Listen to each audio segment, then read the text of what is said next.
عجل فرجهم. Assalamu alaikum everyone. Okay, we will continue with the narrations from the book Mafatih al-Hayat.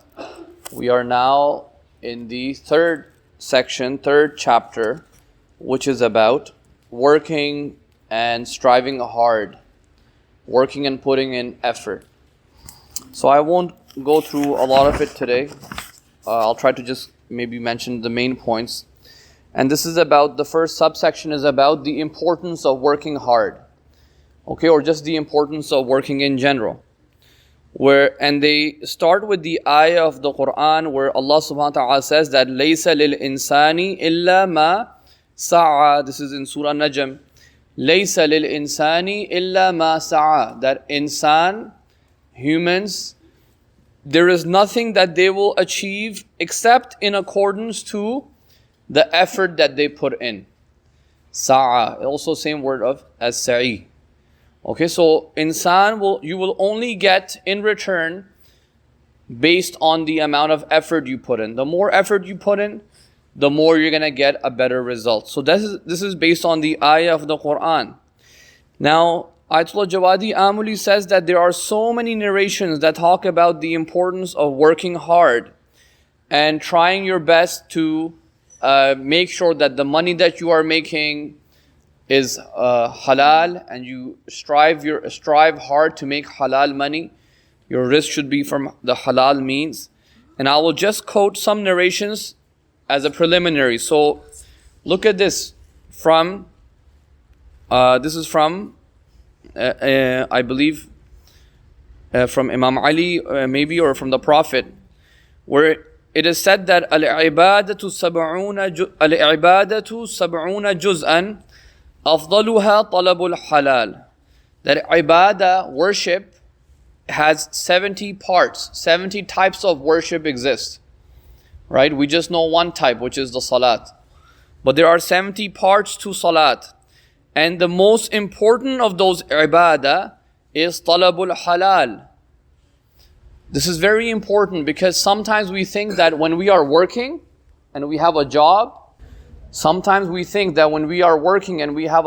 that this is something that has nothing to do with Islam. It has nothing to do with religion. That we are doing a 9-to-5 job. You know, by the way, I just want to make something clear even for the teachers. You know, we say 9-to-5 job. The world has always had a busy life schedule for work.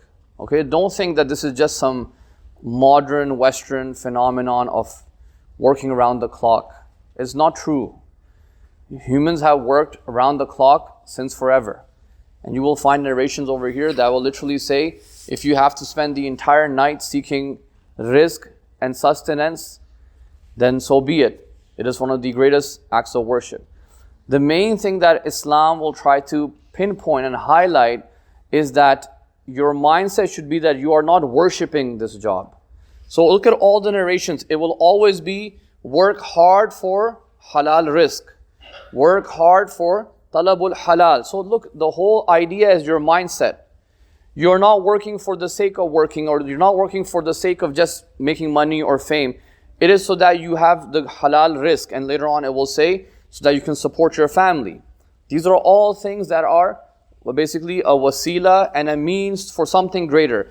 This is what Islam tells us. The mindset of these things is different. Not that it is bad to work 9-to-5 jobs and bad to work even longer shifts. It's not bad or it's not wrong.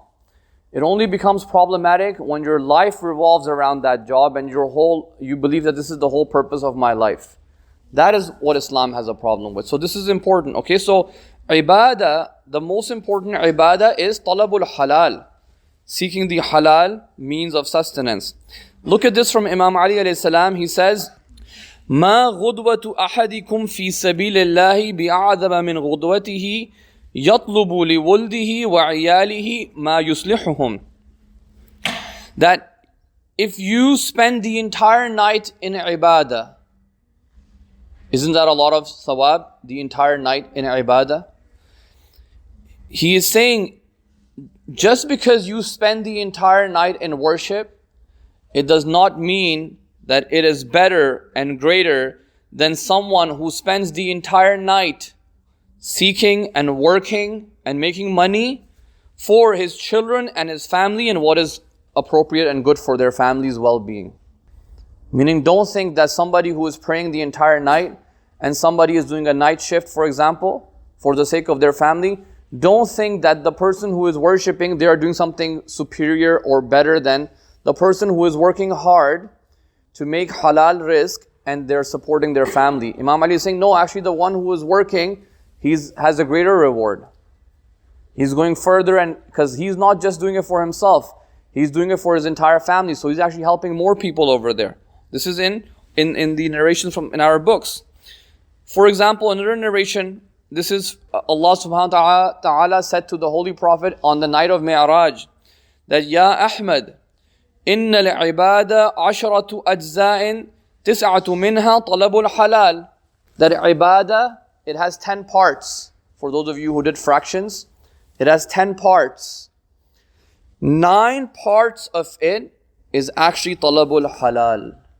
9 parts of the 10 parts is actually you working hard and striving for a good livelihood and putting in a lot of effort and not being lazy.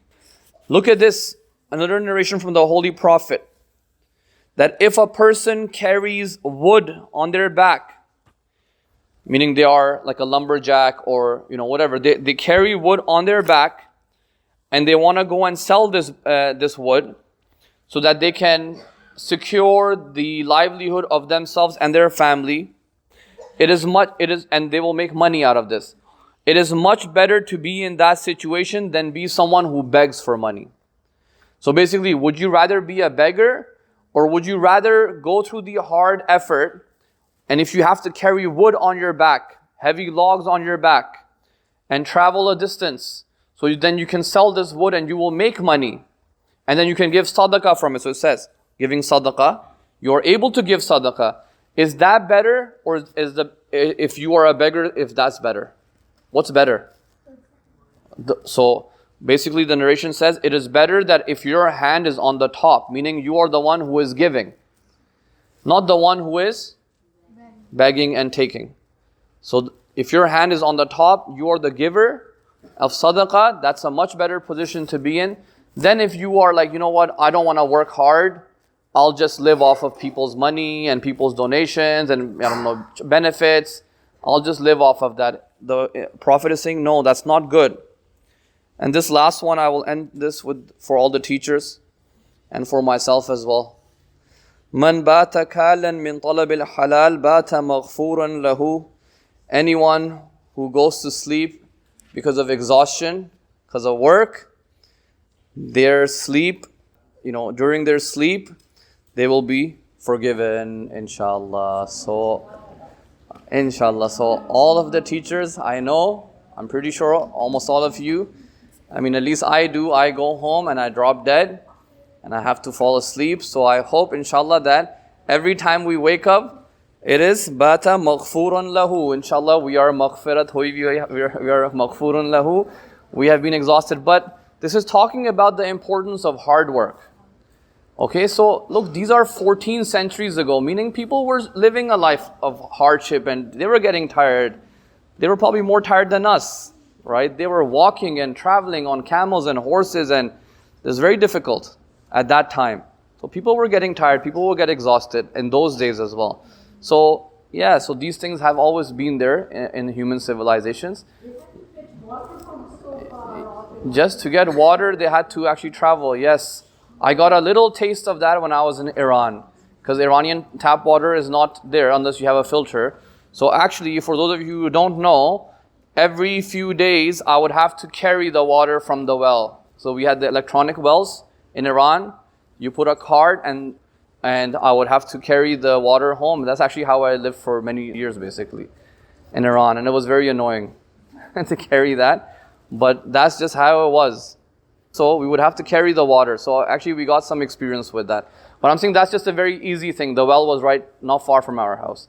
But back in the days, people used to work hard and they would do all of these things. So inshallah, tomorrow or next time we do this, we will talk about working hard and working in the seerah of the prophets.